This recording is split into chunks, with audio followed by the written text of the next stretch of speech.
Daddy, Lucas has something to tell. Daddy, Yes. Mommy said a bad word. What did mommy says? Shut up. Oy, No. I have something to tell. Why you told Daddy that? Because Mm, you got me. I got mean to you? Because you were shouting. Because you didn't play with me.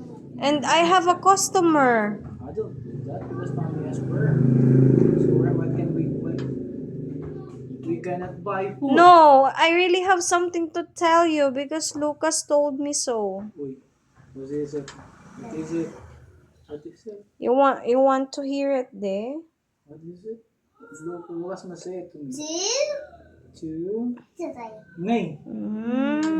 It's not all about the tutoy, D. There's something. There's a secret, mommy. Yeah, it's a secret. No.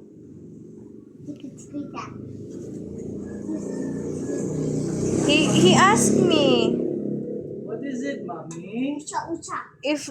if Bibi Marian can didi mommy, his Nay. mom. No. Nay. No! I said no, Daddy. Di ba you told me it's okay that Bibi Marian will tutoy mommy? It's okay, Dad. It's okay. Are you sure? Yes. Yes, because it's baby. Are you sure? Yes, because I don't love you. Uy. Wala. Uy, Do that. I thought it's okay. I thought it's okay. Is it okay? No.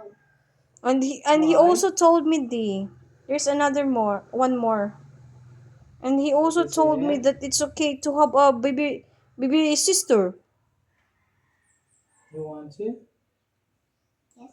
What? Because nobody's gonna play. No, how about me? I'm playing with you. I'll forget. You forgot that I play with you? Yeah. You're joking. Oh, no, not what? The raw one. I want to eat. Yes, but you must cook the raw one. It's only